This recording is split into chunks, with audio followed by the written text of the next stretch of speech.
Notre-Dame de Paris, c'est notre histoire, notre littérature, notre imaginaire, le lieu où nous avons vécu tous nos grands moments, nos épidémies, nos guerres, nos libérations. C'est l'épicentre de notre vie.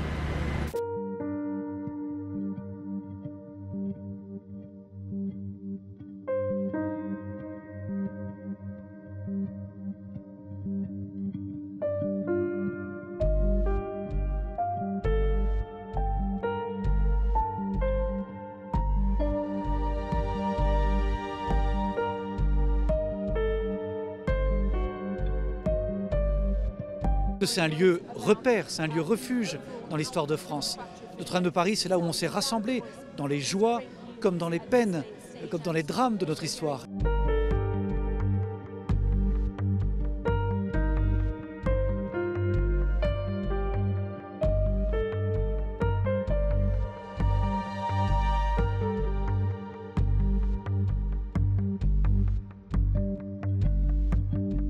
Sur le sommet de la galerie la plus élevée, plus haut que la rosace centrale, il y avait une grande flamme qui montait entre les deux clochers avec des tourbillons d'étincelles. Une grande flamme désordonnée et furieuse dont le vent emportait par moments un lambeau dans la fumée.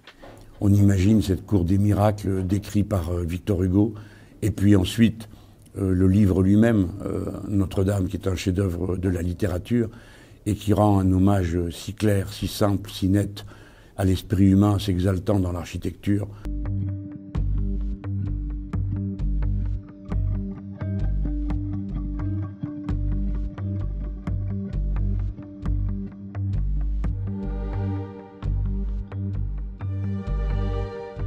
Ne disons pas que Notre-Dame lui doit la vie à Viollet-le-Duc. Elle avait, comme je vous l'ai dit, toujours été entretenue depuis la Révolution. Mais Notre-Dame existe, mais ce n'est plus Notre-Dame telle qu'on l'avait vue, telle qu'elle avait existé.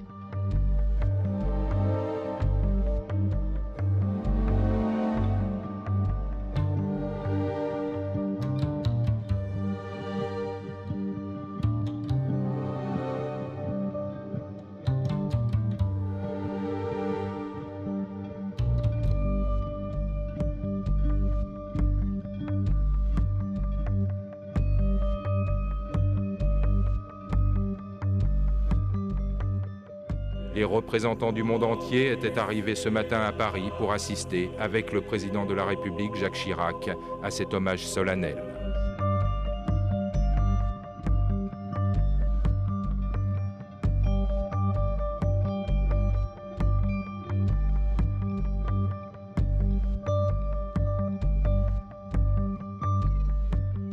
Notre-Dame de Paris est un sujet très noir aussi, mais qui contient beaucoup d'émotions.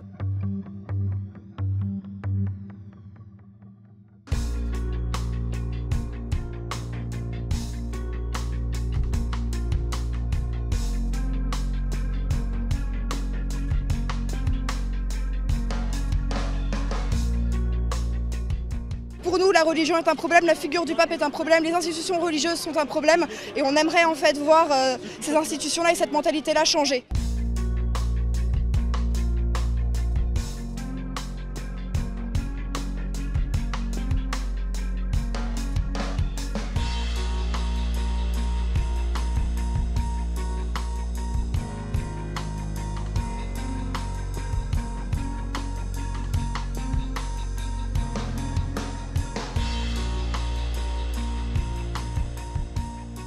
Nous rebâtirons Notre-Dame. Parce que c'est ce que les Français attendent. Parce que c'est ce que notre histoire mérite. Parce que c'est notre destin profond.